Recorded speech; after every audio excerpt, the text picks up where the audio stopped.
नमस्कार दोस्तों, आज की इस वीडियो में बात करेंगे कच्छाथीवू द्वीप की, जिसे इंदिरा गांधी ने श्रीलंका को दे दिया था। अब इस पर चुनावी माहौल में क्यों इस पर एक बार फिर पीएम मोदी ने बयान दिया है। इंदिरा गांधी ने 1974 में भारत के रामेश्वरम के पास मौजूद कच्छाथीवू द्वीप श्रीलंका को गिफ्ट कर दिया था। हर भारतीय इससे नाराज़ है और यह तय हो गया है कि कांग्रेस पर भरोसा नहीं किया जा सकता। प्रधानमंत्री मोदी ने रविवार को एक आरटीआई रिपोर्ट का हवाला देकर कांग्रेस पर हमला बोला और सोमवार को विदेश मंत्री एस जयशंकर ने कच्छाथीवू मसले पर प्रेस कॉन्फ्रेंस कर अपनी बात रख दी। उन्होंने कहा कि ये मुद्दा नहीं है जो आज अचानक उठा है, ये मसला संसद और तमिलनाडु में लगातार उठता रहा है। इस पर बहस भी हुई है। इस मसले पर मैंने मौजूदा मुख्यमंत्री को 21 बार का जवाब दिया है। तो आज के इस वीडियो में यही जानने का प्रयास करेंगे कि आखिर कच्छाथीवू द्वीप का विवाद क्या है और ये कहाँ पर स्थित है। इंदिरा गांधी ने इसे श्रीलंका को क्यों सौंपा था, समझते हैं आज के इस वीडियो में। सबसे पहले कच्छाथीवू द्वीप की लोकेशन को समझने की कोशिश करते हैं। कच्छाथीवू द्वीप भारत के तमिलनाडु और श्रीलंका के बीच में काफ़ी बड़ा समुद्री क्षेत्र है। इस समुद्री क्षेत्र को पाक जलडमरू मध्य कहा जाता है, यानी पाक स्ट्रेट। यहाँ कई सारे द्वीप हैं, जिसमें से एक द्वीप का नाम कच्छाथीवू है। श्रीलंका सरकार के विदेश मंत्रालय की वेबसाइट के मुताबिक कच्छाथीवू 285 एकड़ में फैला एक द्वीप है और ये द्वीप बंगाल की खाड़ी और अरब सागर को जोड़ता है। ये द्वीप 14वीं शताब्दी में एक ज्वालामुखी विस्फोट के बाद बना था, जो रामेश्वरम से करीब 19 किलोमीटर और श्रीलंका के जाफना द्वीप से, और जाफना नाम का जिला भी है वहाँ, उससे करीब 16 किलोमीटर की दूरी पर यह द्वीप स्थित है। रॉबर्ट पार्क 1755 से 1763 तक मद्रास प्रांत के अंग्रेज गवर्नर हुए थे। इस समुद्री क्षेत्र का नाम रॉबर्ट पार्क के नाम पर ही पाक स्ट्रेट रखा गया।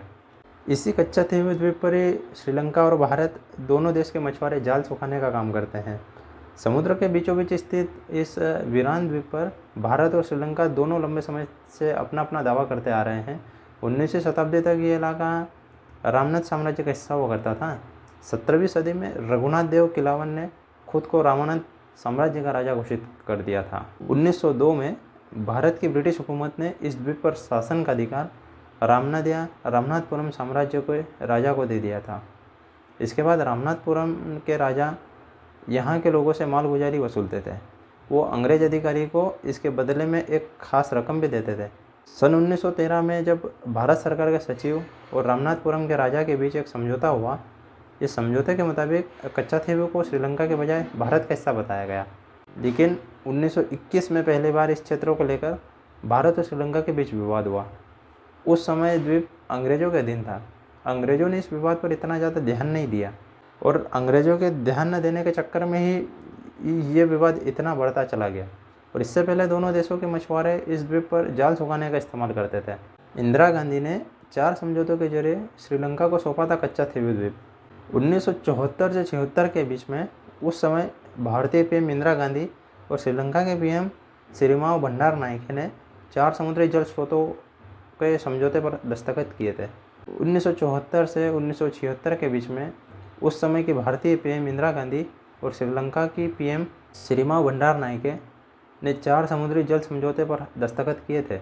इसके तहत भारत ने इस द्वीप को श्रीलंका को सौंप दिया और तब से श्रीलंका इस द्वीप पर कानूनी तौर पर अपना दावा ठोकता है। जब भारत सरकार ने इस द्वीप को लेकर श्रीलंका के साथ समझौता किया था, तो तमिलनाडु सरकार ने इसका विरोध किया था। तब तमिलनाडु के तत्कालीन मुख्यमंत्री एम करुणानिधि ने पीएम इंदिरा गांधी को पत्र लिखकर कहा था कि ये द्वीप ऐतिहासिक रूप से रामनाथ साम्राज्य की जमींदारी का हिस्सा है। ऐसे में भारत सरकार को किसी भी कीमत पर यह इलाका श्रीलंका को नहीं देना चाहिए था। हालांकि इस समझौते के तहत भारतीय मछुआरों को यहाँ मछली मारने और जाल सुखाने की इजाज़त तो दे दी गई। इसी वजह से भारतीय मछुआरे वहाँ जाते रहते हैं। लेकिन 2009 के बाद से श्रीलंका की नौसेना वहाँ जाने वाले भारतीय मछुआरों को गिरफ्तार करने लगी। और इंदिरा गांधी और भंडारनायके के बीच में समझौता होने के 15 साल बाद भी कच्छाथीवू पर तमिलनाडु ने दावा ठोका। भारत और श्रीलंका के बीच हुए समझौते के 15 साल बाद 1991 में तमिलनाडु विधानसभा ने कच्छाथीवू को एक बार फिर से भारत में मिलाने की मांग कर दी। इसके लिए राज्य सरकार ने एक प्रस्ताव भी पास कर दिया और श्रीलंका के गृह युद्ध के दौरान उसकी उत्तरी सीमाओं पर तमिल उग्रवादी संगठन यानी LTTE का कब्जा था। इस प्रस्ताव की वजह से तमिलनाडु के मछुआरे मछली पकड़ने के लिए द्वीप तक आसानी से पहुंचते थे। 2008 में जयललिता ने 1974 और 1976 के बीच हुए कच्छाथीवू द्वीप समझौते को रद्द करने के लिए सुप्रीम कोर्ट का रुख कर दिया। 2009 में श्रीलंका की सरकार और एलटीटीई के बीच लड़ाई खत्म होने वाली थी। एलटीटीई संगठन कमज़ोर हो रहा था। ऐसे में श्रीलंका सरकार ने अपनी सीमाओं की सुरक्षा व्यवस्था को मजबूत कर दिया। जब भी तमिलनाडु के मछुआरे मछली मारने के लिए इस द्वीप के करीब जाते हैं तो श्रीलंका की पुलिस उन्हें गिरफ्तार कर लेती है। इसी वजह से तटीय क्षेत्र में रहने वाले लोग इस द्वीप को वापस लेने की मांग एक बार फिर से करने लगे हैं। अब इस मामले में श्रीलंका सरकार का कहना है कि समुद्र में उसके जल क्षेत्र में मछलियाँ और दूसरे जलीय जीवों की कमी हो गई है, जिससे उनके मछुआरों की आजीविका प्रभावित हो रही है। ऐसे में भारत के मछुआरों को वो इस क्षेत्र में मछली मारने की इजाज़त नहीं दे सकता है। पिछले कुछ सालों से भी कच्छाथीवू द्वीप को लेकर बहुत मुद्दे उठे थे। साल 2014 में भी एक मुद्दा यही आया था कि भारत सरकार ने एक जनहित याचिका के जवाब में मद्रास हाईकोर्ट को बताया था कि कच्छाथीवू द्वीप पर श्रीलंका की संप्रभुता एक बेहद साफ और स्पष्ट मामला है। भारत के मछुआरों को इस क्षेत्र में मछली पकड़ने की गतिविधियों में शामिल होने का कोई अधिकार नहीं है। 2015 में भी श्रीलंका के प्रधानमंत्री रानिल विक्रमसिंघे ने चेन्नई स्थित तमिल टीवी चैनल थांती टीवी के एक इंटरव्यू में यह कहकर विवाद खड़ा कर दिया था कि अगर भारतीय मछुआरे कच्छाथीवू द्वीप वाले श्रीलंकाई जल क्षेत्र में घुसपैठ करते हैं तो उन्हें गोली मारी जा सकती है।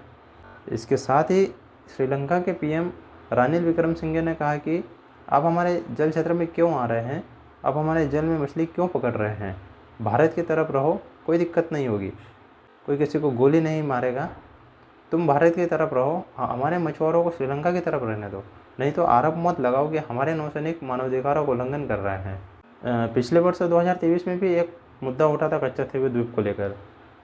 श्रीलंका के राष्ट्रपति रानिल विक्रमसिंघे नई दिल्ली की यात्रा पर आने वाले थे। इससे ठीक पहले तमिलनाडु के मुख्यमंत्री एम.के. स्टालिन ने प्रधानमंत्री मोदी को पत्र लिखकर उनसे श्रीलंकाई पीएम के सामने इस द्वीप से जुड़े दो मुद्दे उठाने की बात की थी।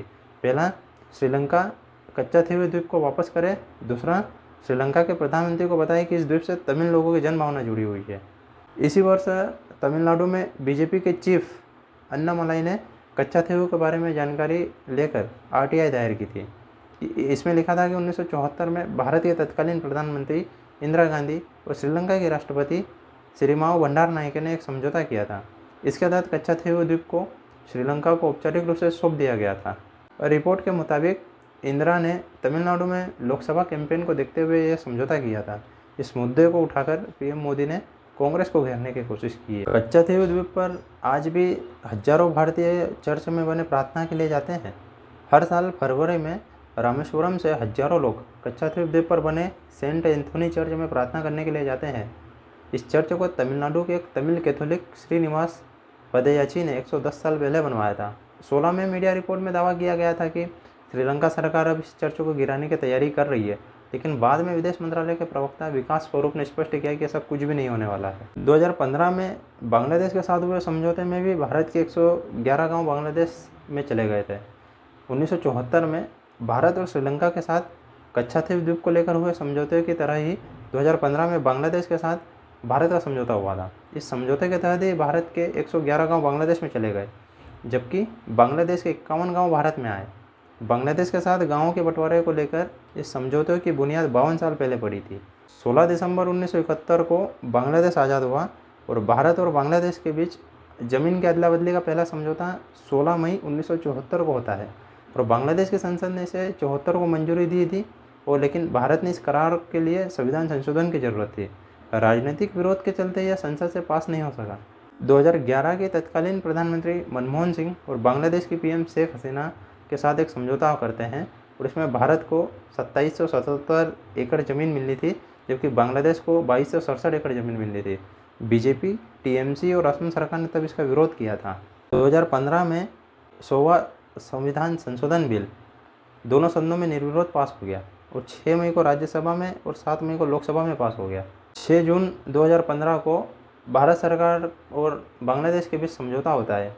इसके तहत दोनों देशों के बीच की सीमाओं की अदला बदली तय होती है और 31 जुलाई 2015 को आधी रात से यह समझौता लागू हो गया। 1 अगस्त 2015 को इसके लिए ज़रूरी संविधान संशोधन किया गया। भारत के 111 गांव बांग्लादेश में चले गए और बांग्लादेश के 51 गांव भारत में आए। इस तरह भारत ने करीब 10,000 एकड़ से ज़्यादा ज़मीन बांग्लादेश को दे दी।